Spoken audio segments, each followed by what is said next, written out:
और ये एक वो भूख है जो कभी ख़त्म नहीं होती, और राहु इसको बहुत अच्छे से समझता है। राहु कोई प्लैनेट नहीं है, राहु एक साया है। मून के दो नोड हैं, एक को नॉर्थ नोड कहा जाता है, एक को साउथ नोड कहा जाता है। नॉर्थ नोड जो है वो राहु है, जिसको ड्रैगन हेड भी कहा जाता है। वैदिक एस्ट्रोलॉजी में इसका नाम राहु है। ये भूख पैदा करता है, और इंसान के अंदर वो भूख पैदा करता है जो आखिर में एक जहर की तरह काम करती है। अब आप इसकी मिसाल इस तरह से ले लीजिए कि अगर एक इंसान को पैसे की भूख है और वो पैसा कमाता रहता है, कमाता रहता है, कमाता रहता है, हालांकि उसकी डेली एक्सपेंसेस, डेली नीड्स बहुत आसानी से पूरी हो जाती हैं, लेकिन फिर भी वो लालच करता है और एक दिन उसी लालच के हाथों मारा जाता है। तो इट मीन्स कि ये एक जहर हुआ। आप एक ही खाना रोज़ खाएं, लगातार खाएं, हेल्दी फूड खाएं, लेकिन क्वांटिटी ज़्यादा करना शुरू कर दें, इतनी खाना शुरू कर दें कि आपसे उठा ही ना जाए, तो वो हेल्दी खाना भी आपके लिए जहर बन जाएगा। इसी तरह राहु को पहचानना होता है कि राहु जब आपके अंदर लालच पैदा करता है तो वो रुकता नहीं है। अब राहु जो है वो 2 अगस्त को अपना नक्षत्र चेंज कर चुका है, सुबह 9:58 पर सप्तभिषा नक्षत्र से निकल के धनिष्ठा नक्षत्र में जा चुका है। तो कहानी और इंटरेस्टिंग हो जाती है, क्योंकि धनिष्ठा नक्षत्र का जो चौथा पड़ाव है वो एक्वेरियस में है, फिर इसके बाद ये कैप्रिकॉर्न में ट्रांजिट करेगा। अब धनिष्ठा नक्षत्र का जो मालिक है वो मार्स है, और मार्स स्पीड, एक्शन, कंपटीशन और एग्जीक्यूशन का प्लैनेट है। और अगर हम एस्ट्रोलॉजी, वैदिक एस्ट्रोलॉजी के हिसाब से देखें तो मार्स और राहु जब भी एक साथ होते हैं या नज़र बनाते हैं तो अंगारक दोष बन जाता है। अब अगर आपको याद हो, 29 या 28 फरवरी को मैंने वीडियो डाली थी, उसमें मैंने जिक्र भी किया था अंगारक दोष का, जिस वक्त चांद ग्रहण लगा था। तो अंगारक दोष की अगर आप कोई वीडियो उठा के देखें हमारी, तो जिस वक्त हमने जो चीज़ें बोली या हमने प्रेडिक्शंस की, तो वो सारी चीज़ें उसी वक्त एक्यूरेट हुई, क्योंकि यहाँ पर चीज़ें रुकती नहीं हैं, एकदम से एक्सपेंड होती हैं। तो अब राहु काम करेगा मार्स के नक्षत्र में, यानी कि जो आपकी नॉर्मल भूख है वो अब मार्स की एनर्जीज के साथ एक्सपेंड करेंगी। राहु की सबसे ख़ास क्वालिटी उसकी एम्प्लीफिकेशन है। जिस चीज़ को टच करे उसकी डिज़ायर को बढ़ा देता है। आप किसी चीज़ को उस पसंद नहीं करते, आप उसको हासिल करने के लिए कुछ भी कर रहे होते हैं, फिर सिर्फ हासिल ही नहीं करना चाहते बल्कि दूसरों से आगे भी निकलना चाहते हैं। और फिर एक पॉइंट आता है जहां इंसान खुद से पूछता है, मुझे वाकई ये चीज़ चाहिए भी थी, या मैं सिर्फ इसलिए भाग रहा था क्योंकि मुझे लगता था कि मुझे ये हासिल करना है। यही राहु की स्ट्रेंथ भी है और जहर भी है। राहु आपको अनकन्वेंशनल बना सकता है, वो रास्ता आपको दिखाता है जो ट्रेडिशनल लोग शायद कभी भी ना देखते हों या उसको फॉलो करने से डरते हों। Technology, internet, foreign connections, mass audience, networking, unusual business models, research, innovation और कॉम्पिटिटिव इन्वायरमेंट्स में राहु की एनर्जी को इंटेलिजेंटली यूज़ किया जा सकता है। लेकिन जैसे मैंने आपको कहा कि इसकी डार्क साइड को इग्नोर मत कीजिएगा। राहु ऑब्सेशन क्रिएट करता है, एक गोल दिमाग पर सवार करवा देता है, एक इंसान दिमाग पे सवार करा देता है, एक रिलेशनशिप, एक पोजीशन, एक अमाउंट ऑफ मनी दिमाग में चढ़ जाती है, एक सोशल स्टेटस, एक रिकग्निशन मिल जाए, और फिर इंसान को लगता है बस ये मिल जाए और मैं सेटिस्फाइड हो जाऊंगा। लेकिन यही राहु का ट्रैप होता है। आप दुनिया में जितने भी बड़े बड़े पॉलिटिशियंस उठा के देखें, उनका राहु इतना मजबूत होगा क्योंकि वो आपसे झूठ बोलते हैं, और झूठ जब वो बोलते हैं तो आप पहचान भी नहीं पाते। क्यों? जब पॉलिटिशियंस आपको लॉलीपॉप दे रहे होते हैं तो आप बिना देखे, बिना सोचे समझे उनको फॉलो कर रहे होते हैं, ब्लाइंडली फॉलो कर रहे होते हैं। यही राहु की माया है, उसका जाल है। इसीलिए राहु को कंट्रोल करने का तरीका उसकी एनर्जी को दबा देना बिल्कुल भी नहीं है, बल्कि उसको डायरेक्शन देना होता है। और यहाँ धनिष्ठा का जो नक्षत्र है ये बहुत इंपॉर्टेंट हो जाता है। धनिष्ठा नक्षत्र का जो सिंबल है वो रिदम है, अचीवमेंट्स हैं, रिसोर्सेज हैं, मूवमेंट है, और कलेक्टिव सक्सेस से कनेक्ट होता है। इस नक्षत्र में मार्स की एनर्जी होती है एक्शन लेना, compete करना, टारगेट चेस करना, रिजल्ट के लिए मूव करना। इसलिए एक्वेरियस का धनिष्ठा जोन में जो राहु की एनर्जी है, हम उसको सिर्फ डिज़ायर के तौर पर नहीं देखेंगे। यहाँ डिज़ायर को नेटवर्क, टेक्नोलॉजी, सोसाइटी और फ्यूचर ओरिएंटेड गोल्स के थ्रू अचीव करने की कोशिश भी देखेंगे। इसके अलावा एक बहुत इंटरेस्टिंग बात आपको बताऊं, राहु अभी कैप्रिकॉन में एंटर नहीं हुआ, हालांकि धनिष्ठा का जो नेक्स्ट पड़ाव होगा वो कैप्रिकॉन में होगा। इस वक्त राहु एक्वेरियस में 6 डिग्रीज पर है, धनिष्ठा के चौथे पड़ाव में है। कैप्रिकॉन का चैप्टर बाद में आता है, इसलिए इस सीरीज में हम सिर्फ राहु को एक्वेरियस में ही रीड करेंगे। जब कैप्रिकॉन में ट्रांजिट करेगा तो हम कैप्रिकॉन में जब उसका नक्षत्र होगा उसमें भी उसको रीड करेंगे, कैप्रिकॉन में भी रीड करेंगे, लेकिन उसके नक्षत्र के थ्रू करेंगे। और क्योंकि धनिष्ठा का लॉर्ड मार्स जेमिनी में बैठा हुआ है, 6 डिग्रीज पर बैठा हुआ है जिस वक्त मैं ये वीडियो बना रहा हूँ, ये ऑब्वियसली आगे आगे बढ़ता जाएगा। राहु की जो नक्षत्र लेवल स्टोरी है वो मार्स तक जाती है। मार्स जेमिनी में बैठा है, इसलिए action, connection, communication, information, skills, media, strategy और मल्टीपल आइडियाज़ के साथ बनते हुए नजर आते हैं। मार्स के बाद मरकरी को भी देखेंगे, क्योंकि मार्स जिस घर में बैठा है मरकरी उसका मालिक है, और मरकरी कैंसर में बैठा है। तो यहाँ पे बात कैंसर तक जा रही है, मरकरी तक जा रही है, और कैंसर में सन, मून, मरकरी, एक्सॉल्टेड जुपिटर पहले से मौजूद हैं, जैसे आपने पुरानी वीडियोस में देखा होगा। यानी राहु की स्टोरी को हम आइसोलेटेड नहीं पढ़ेंगे, वहाँ पे राहु, धनिष्ठा नक्षत्र, Mars, mercury, cancer planetary cluster जो है, ये सारी चीज़ें देखेंगे। दूसरी तरफ ये भी देखेंगे कि राहु एक्वेरियस में है, सैटर्न उसका मालिक है, रेट्रोग्रेड सैटर्न पाइसेस में बैठा हुआ है, जुपिटर की 9th एस्पेक्ट सैटर्न पर पड़ती है।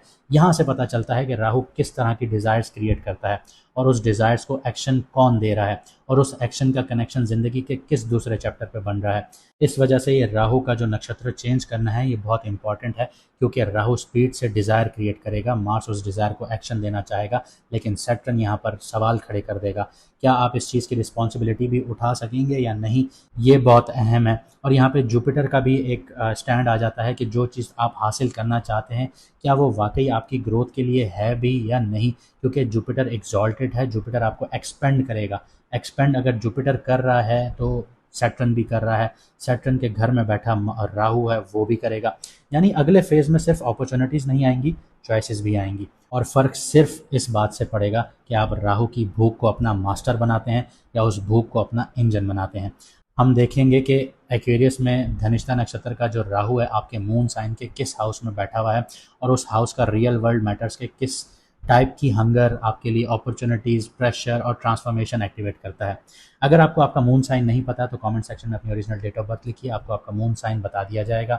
और अगर आप लोग अपनी पर्सनल कंसल्टेशन लेना चाहते हैं, लाइफ की डायरेक्शन हासिल करना चाहते हैं, करियर कौन सा चूज़ करना है, बिजनेस कौन सा सूटेबल रहेगा, रिलेशनशिप के लिए कुंडलियाँ मैच करवाना चाहते हैं, या फ्यूचर डायरेक्शन के हवाले से पर्सनल कंसल्टेशंस लेना चाहते हैं, और चाहते हैं कि रेमेडीज़ के थ्रू आपकी मुश्किलें आसान होना शुरू हों, तो स्क्रीन पर दिया गया व्हाट्सएप नंबर पर आप मैसेज करके अपॉइंटमेंट हासिल कर सकते हैं। याद रखें कि 50% फीस ऑफ है, लिमिटेड टाइम पीरियड के लिए है, और लिमिटेड स्लॉट्स अवेलेबल हैं।